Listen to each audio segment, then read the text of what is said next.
في اليوم الرابع من رمضان. اللهم أصلح الحال وأرح البال وأجب السؤال وبشرنا بما يسرنا وكف عنا ما يضرنا.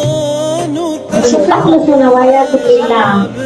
هذا الإفطار عن روح المرحومين الحاج عبد الكريم رستم أبو حسن والشهيد الحاج عبد العزيز رستم أبو بلال على نفقة فاعل خير، فجزاهم الله خير الجزاء.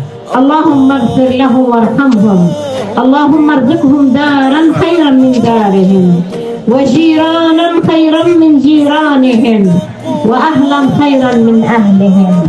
اللهم احشرهم مع النبيين والصديقين والشهداء.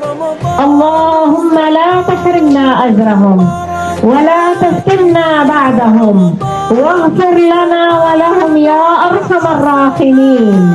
اللهم نور مرقدهم وعطر مشهدهم وطيب مضجعهم. اللهم آنس وحشتهم وارحم غربتهم وقهم عذاب النار. اللهم نقهم من الخطايا والذنوب كما ينقى الثوب الأبيض من الدنس. اللهم افتح لهم في قبرهم واجعل قبرهم روضة من رياض الجنة، ولا تجعله حفرة من حفر النيران. اللهم انقلهم من مواطن الدود وضيق اللحود إلى جناتك جنات الخلود مع الذين أنعمت عليهم من الصديقين والصالحين والشهداء. اللهم اجعل أمامهم نورا وخلفهم نورا وعلى يمينهم نورا.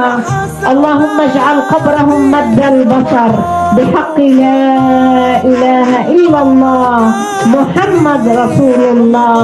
إلى روح النبي محمد صلى الله عليه وسلم، وإلى روح الحاج عبد الكريم رستم، وإلى روح الحاج عبد العزيز رستم أبو بلال، إلى روحهم الفاتحة. أحبابي لله تعالى نقرأ الفاتحة جميعا.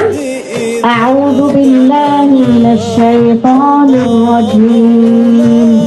بسم الله الرحمن الرحيم. الحمد لله رب العالمين الرحمن الرحيم مالك يوم الدين. إياك نعبد وإياك نستعين. اهدنا الصراط المستقيم صراط الذين أنعمت عليهم غير المغضوب عليهم ولا الضالين.